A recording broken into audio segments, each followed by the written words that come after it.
Hai guys, perkenalkan nama aku Aini Komariah. Aku mahasiswi jurusan Bahasa dan Sastra Indonesia Universitas Negeri Surabaya. Di sini aku akan sharing-sharing tips menjadi seorang moderator. Apa saja sih tipsnya?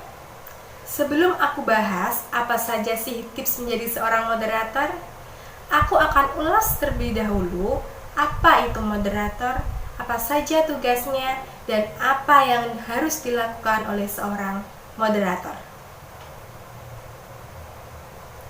Baik, moderator adalah seseorang yang bertugas untuk mengatur, mengawasi, menengahi jalannya panel diskusi agar diskusi berjalan dengan lancar, kondusif, terarah, dan tepat waktu.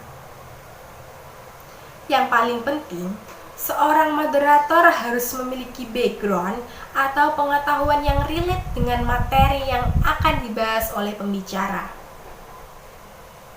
Misalnya, dalam sebuah webinar akan membahas tema kebahasaan.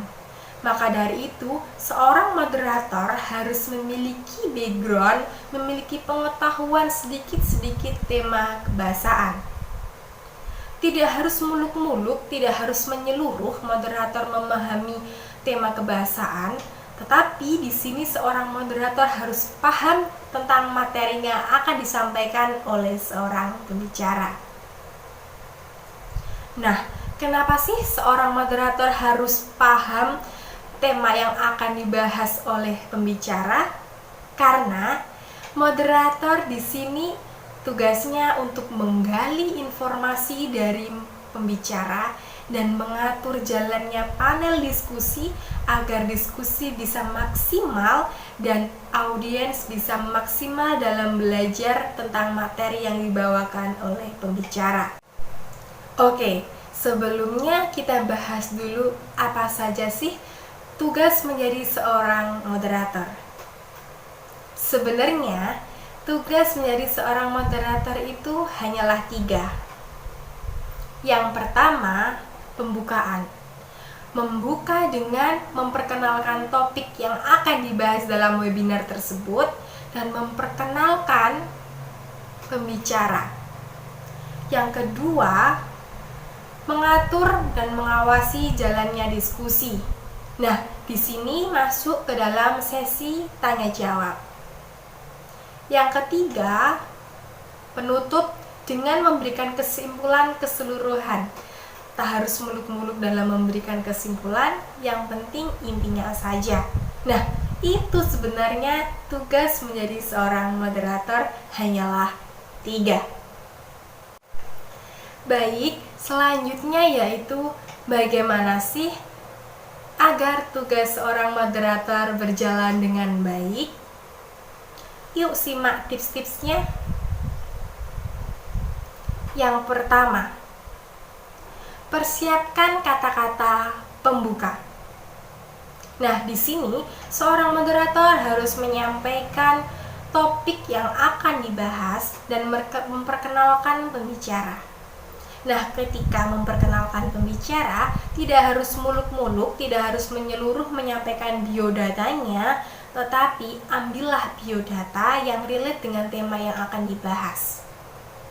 Nah, di sini aku akan memberikan contoh webinar yang berjudul Gerak Rasa 2021 Gelar Wicara. Assalamualaikum warahmatullahi wabarakatuh. Halo teman-teman, bagaimana kabarnya hari ini? Semoga sehat selalu walaupun di kondisi cuaca sedikit mendung kali ini tidak menghalangi teman-teman untuk menghadiri webinar kali ini. Baik, perkenalkan, nama saya Aini Komariah, mahasiswi jurusan Bahasa dan Sastra Indonesia angkatan 2018. Di sini saya menjadi seorang moderator untuk mengatur jalannya diskusi pada webinar yang berjudul Gerak Rasa 2021 Gelar Wicara. Saya harap teman-teman sudah siap untuk membahas tema yang sangat luar biasa dan menarik kali ini yang bertema Cipta Branding Rasa di Era Digital guna mewujudkan generasi milenial yang kreatif dan kritis dalam menulis sesuai perkembangan teknologi. Nah, kita akan membahas materi ini dipandu dua pembicara. Pembicara pertama oleh dosen FBS UNESA, oleh Bapak Anas Asmadi SPD MPD. Halo Bapak, bagaimana kabarnya? Alhamdulillah baik. Pemateri kedua yaitu penulis dan konten kreator Fadli Inzaki. Halo Mas Fadli, bagaimana kabarnya? Alhamdulillah baik juga. Nah, selanjutnya untuk penyampaian materi pertama saya berikan kepada Bapak Anas Asmadi. Teman-teman, Bapak Anas Asmadi ini lulusan S1 Universitas Negeri Surabaya, Master Universitas Negeri Surabaya, dan Doktor Universitas Negeri Malang. Wow, luar biasa. Langsung saja berikan tepuk tangan yang meriah dengan memberikan emoticon yang menarik dari kalian. Terima kasih. Untuk Bapak Anas Asmadi, saya persilahkan.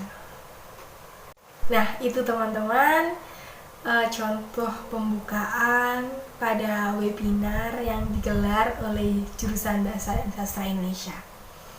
Baik, untuk tips kedua, menjadi pendengar yang baik.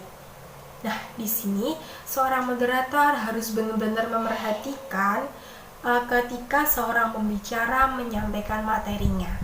Tidak boleh melamun, tidak boleh memikirkan hal lain, harus benar-benar fokus mendengarkan pembicara saat menyampaikan materi. Karena di sini seorang moderator harus menangkap materi apa saja yang telah dijelaskan oleh seorang pembicara.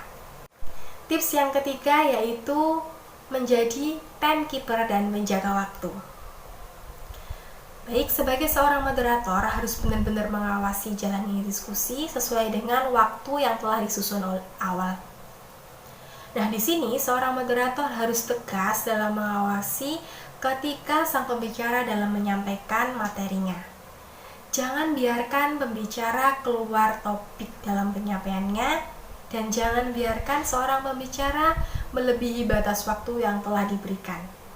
Kalau perlu, ingatkan pembicara melalui personal chat Zoom bahwa materi yang tersisa kurang beberapa menit. Nah, waktu ini tidak hanya diperlukan pada waktu pembicara menyampaikan pemateri, tetapi waktu ini juga tersusun pada sesi tanya jawab. Yang keempat, siapkan pertanyaan. Nah, sambil mendengarkan pembicara menyampaikan materinya, kita sebagai seorang moderator harus menyiapkan pertanyaan yang singkat, yang sedikit, agar nantinya bisa disampaikan pada awal sesi tanya jawab untuk memancing audiens agar memunculkan pertanyaan-pertanyaan lainnya. Tips yang kelima, sesi tanya jawab. Nah, di sini kalian bisa memilih salah satu opsi dari yang aku berikan. Yang pertama, tampung terlebih dahulu pertanyaan-pertanyaan dari audiens, kemudian dijawab di akhir. Yang kedua, satu pertanyaan dari audiens langsung dijawab oleh pembicara. Nah, itu terserah kalian mau memakai opsi yang mana. Nah, ketika memakai opsi tampung terlebih dahulu, kalian bisa mencatat pertanyaan-pertanyaan dari audiens. Ketika audiens menyampaikan pertanyaan, kalian mencatatnya dan menambahnya. Kemudian setelah selesai menyampaikan pertanyaan, nanti akan diberikan kepada pembicara menyampaikan pertanyaannya, mengulang kembali ke pertanyaannya. Nah, setelah itu sebagai seorang moderator harus memilih mana yang cocok, pertanyaan ini yang cocok untuk pemateri yang mana. Penutup. Nah, penutup ini berikan dengan kesimpulan terkait dengan materi yang telah dibahas oleh pembicara. Tidak harus menyeluruh menyampaikan kesimpulannya, sampaikanlah hal-hal yang penting, materi apa saja yang menjadi sorotan pada tema yang dibahas tersebut.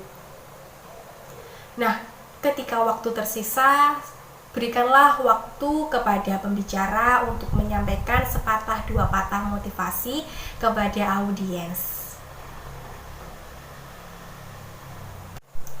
Yang terakhir, penutup dengan memberikan kesimpulan. Nah, kesimpulan ini tidak harus menyeluruh menyampaikan materi yang telah disampaikan oleh pembicara, akan tetapi sampaikanlah materi yang penting yang menjadi sorotan pada tema yang dibahas tersebut. Nah, ketika ada waktu tersisa, berikanlah kepada pembicara untuk menyampaikan sepatah dua patah untuk memotivasi audiens. Nah, kemudian baru ditutup secara resmi dan nanti moderator akan mengembalikan ke pembawa acara. Baik, itulah tips-tips dari saya. Semoga kalian bisa menggunakan dengan baik dan sampai jumpa. Terima kasih.